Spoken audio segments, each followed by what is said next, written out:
की उम्र में माताजी विवाह कर शाहजहांपुर आई थी। शाहजहांपुर आने के थोड़े दिनों बाद ही दादी जी ने अपनी छोटी बहन को बुला लिया। उन्हीं ने गृह कार्य में माता जी को शिक्षा दी। थोड़े ही दिनों में माता जी ने सब गृह कार्य को समझ लिया और भोजन का ठीक ठीक प्रबंध करने लगी। मेरे जन्म के 5 या 7 वर्ष बाद आपने हिंदी पढ़ना आरंभ किया।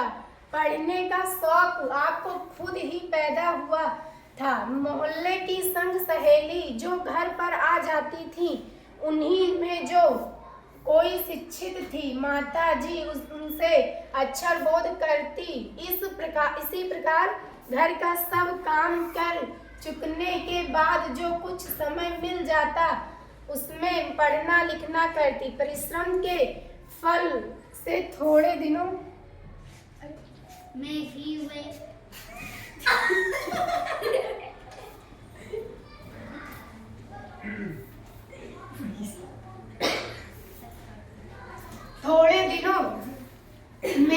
देवनागरी पुस्तकों का अवलोकन करने लगी। मेरी बहनों को छोटी आयु में माताजी ही शिक्षा दिया करती थी।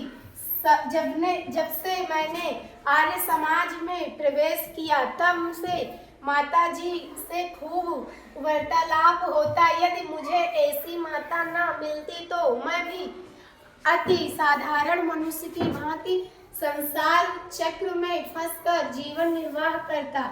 शिक्षा के अतिरिक्त क्रांतिकारी जीवन में भी अपनी मेरी वह सहायता की है जो मोजनी को उनकी माता ने की थी।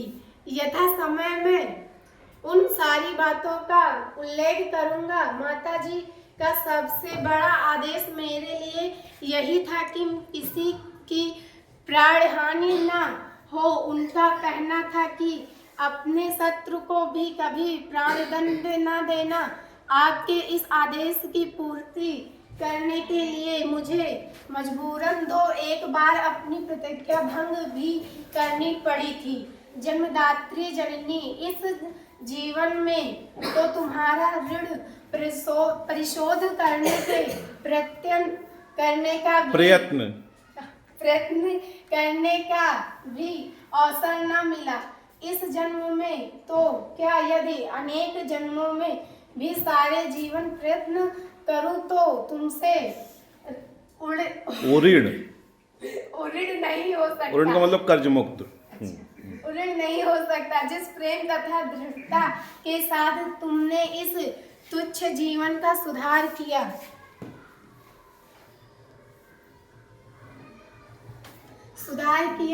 है, वह अवर्णनीय है। मुझे जीवन की प्रत्येक घटना का स्मरण है कि तुमने किस प्रकार अपनी दैवी वाणी का उपदेश करके मेरा सुधार किया है। तुम्हारी दया से ही मैं देश सेवा में संलग्न हो सका। धार्मिक जीवन में भी तुम्हारे ही प्रोत्साहन ने सहायता दी। जो कुछ शिक्षा मैंने ग्रहण की, उसका भी श्रेय तुम्ही को है। जिस मनोहर रूप से तुम मुझे उपदेश करती थी, उसका स्मरण कर तुम्हारी मूर्ति का ध्यान आ जाता और मस्तक नत हो जाता। तुम्हें यदि मुझे ताड़ना भी देनी हुई तो तुमने प्रेम भरे शब्दों में यही कहा कि तुम्हें जो अच्छा लगे वह करो, किंतु ऐसा करना ठीक नहीं, इसका परिणाम अच्छा न होगा।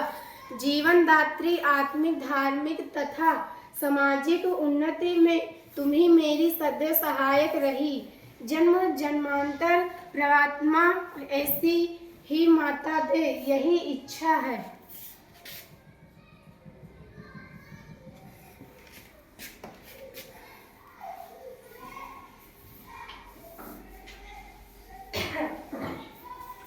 महान से महान संकट में भी तुमने मुझे अधीर न होने दिया। सदैव अपनी प्रेम भरी वाणी सुनाते हुए मुझे सांत्वना देती रही तुम्हारी दया की छाया में मैंने अपने जीवन भर में कोई कष्ट ना अनुभव किया। इस संसार में मेरी किसी भी भोग विलास तथा ऐश्वर्य की इच्छा नहीं, केवल एक तृष्णा है, वह यह कि एक बार श्रद्धा पूर्वक तुम्हारे चरणों की सेवा करके अपने जीवन को सफल बना लेता, किंतु यह इच्छा पूर्ण होती नहीं दिखाई देती। तुम्हें मेरी मृत्यु का दुखद संवाद सुनाया जाएगा। माँ मुझे विश्वास है तुम यह समझकर धैर्य धारण करोगी कि तुम्हारा पुत्र माताओं की माता भारत माता की सेवा में अपने जीवन को वेदी की भेंट कर गया और उसने तुम्हारे कुल को कलंकित न किया। अपनी प्रतिज्ञा में दृढ़ रहा। जब सावधानी भारत का इतिहास लिखा जाएगा तो उसके किसी पृष्ठ पर उज्जवल अक्षरों में तुम्हारा भी नाम लिखा जाएगा। गुरु गोविंद सिंह जी की धर्मपत्नी ने जब अपने पुत्रों की मृत्यु का संवाद सुना था तो बहुत हर्षित हुई और गुरु के नाम पर धर्म रक्षार्थ अपने पुत्रों को के बलिदान पर मिठाई बांटी थी। जन्मदात्री वर्दो कि अंतिम समय भी मेरा हृदय किसी प्रकार विचलित न हो और तुम्हारे चरण कमलों को प्रणाम कर मैं प्रार्थना का स्मरण करता हुआ शरीर त्याग करूं। हो गया? किसके रचना है? राम प्रसाद बिस्मिल के। ठीक है, आपने कई जगह 2-3 शब्दों में के उच्चारण में थोड़ा सा अंतर किया है। आपकी बार पढ़ें तो अच्छा लगेगा। ठीक है, इनके लिए सब लोग क्लिपिंग करिए।